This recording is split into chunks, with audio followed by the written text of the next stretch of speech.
I am Professor Natana Sabapathy, former Director of Center for Advanced Study in Linguistics, Annamalai University. And today, in today's session, we have 4 papers. First one is Kavita Navakolan on dyslexia, and the second one is by Mr. Dr. Thiruvalluvan, Professor of Linguistics, Center for Advanced Study in Annamalai University. And V.S. Arulraj, அவர் இன்னும் வரவில்லை. Professor முருகரத்னம் அவருடைய wait பண்ணிட்டு இருக்கோம், வந்ததுன்னா நம்ம பார்த்துக்கோம். அதனால் வரலன்னா நம்ம டிஸ்கஷன் வேணால் அப்புறம் கொஞ்சம் கண்டினியூ பண்ணிக்கலாம். அதனால் இப்போ சீக்கிரமாக ஆரம்பிச்சோம்னா ஒருத்தருக்கு ஒரு 20 minutes கொடுக்கலாம்னு நினைக்கிறேன். ப்ரெசன்டேஷன் 15 minutes வச்சுக்கோங்க. Presentation 15 minutes, discussion 5 minutes. And if there are no presenters, we will continue the discussion or some other discussion we can carry on. Now I request Dr. Kavita Navakolan to present her paper. You tell me your title of paper and then...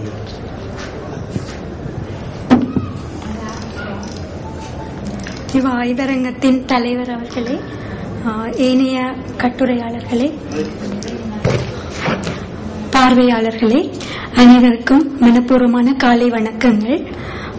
என்னை பற்றிய ஒரு சிறிய அறிமுகம். என்னுடைய பெயர் திருமதி கவிதா நவகுலன். யாழ்ப்பாண பல்கலைக்கழகத்தில் மொழியியல் துறையில் விரிவுரையாளராக கடமையாற்றிக் கொண்டிருக்கிறேன். என்னுடைய தலைப்பு Overcoming Dyslexia as the Solution for the Tamil Speaking Students in Jaffna Peninsula. Dyslexia is the disorder of reading due to the problem in processing the written words to the brain. Reading plays an important role in learning any subject.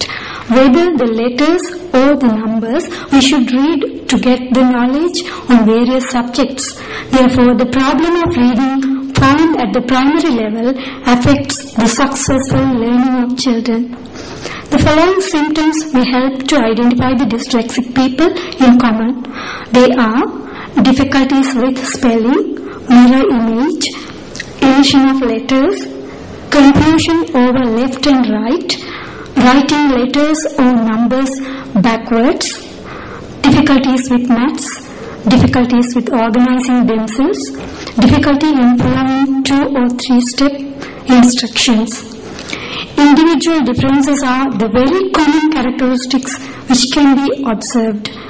Dyslexic children also try to learn like others, but they are unable to do the correct form of activities like spelling due to the problem in processing the letters and numbers from the eyes to the brain.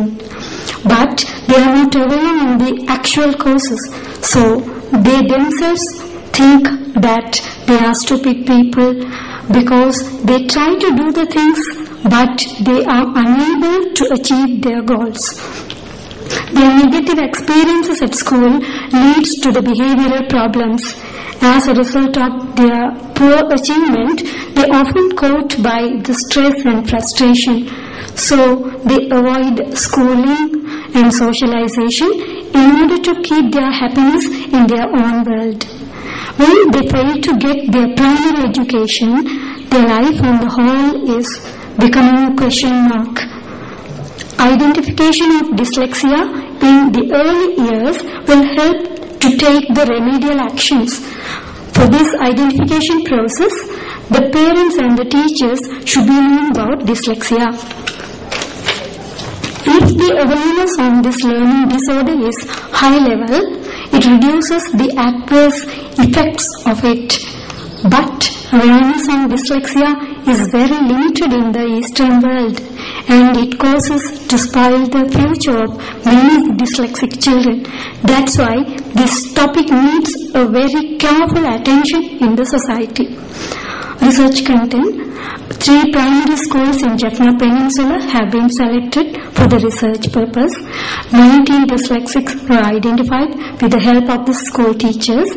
Most of the children are having the following symptoms: difficulties with spelling, Noticing spelling errors in short, simple words is the way in which most dyslexic children come to our attention. For example, Padasale for Padasale, Anil for Anil, Vidu for Vidu. Some words are spelled without the initial or final syllable also. Dyslexic children also experience difficulties with jumbled spellings. These are spelling attempts in which all the correct letters are present but they are written in the wrong order. For example, Ka-um for Kagam, In-chi for In-chi, Olavai for Ovai. By jumbled spellings, it is realized that the child is experiencing difficulty with visual memory. Confusion over left and right. When the instruction is given about the directions, such as draw a straight line to the road signal or point your right foot with your left hand, the dyslexics struggle to mention the correct point. Writing letters or numbers backwards. Difficulty with maths.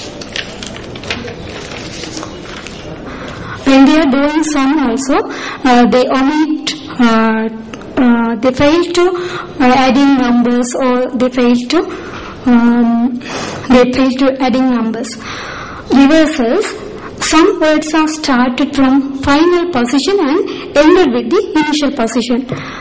For example, ma for manam.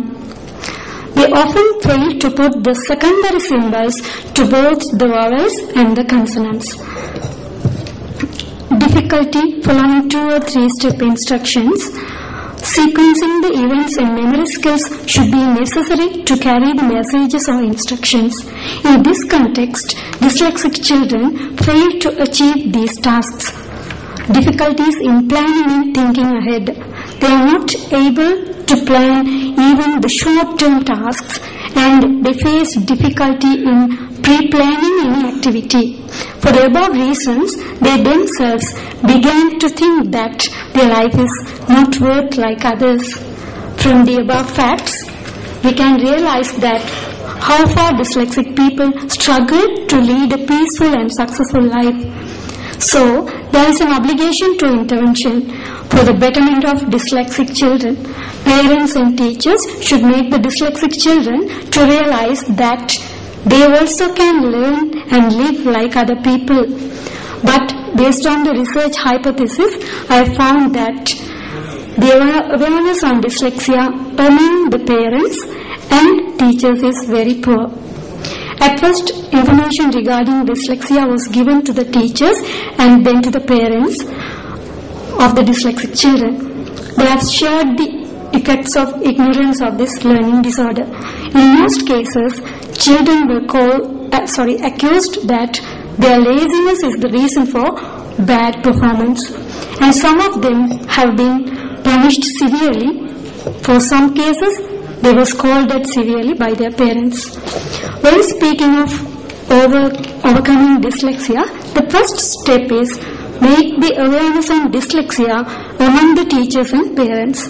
It will create a favorable environment for learning. Secondly, teachers or helpers should be educated properly to give special education for dyslexic children. Thirdly, special education centers should be made for the people who are suffering from learning disorders. When the teachers are educated properly, the following remedial techniques can be used to encourage children's learning process. One of the remedial technique is multisensory teaching methods. Most teaching in schools is done using either sight or hearing. A dyslexic child may experience difficulties with either both of these senses. The child's vision may be affected by difficulties with tracking, visual processing, or seeing the words become fuzzy or move around.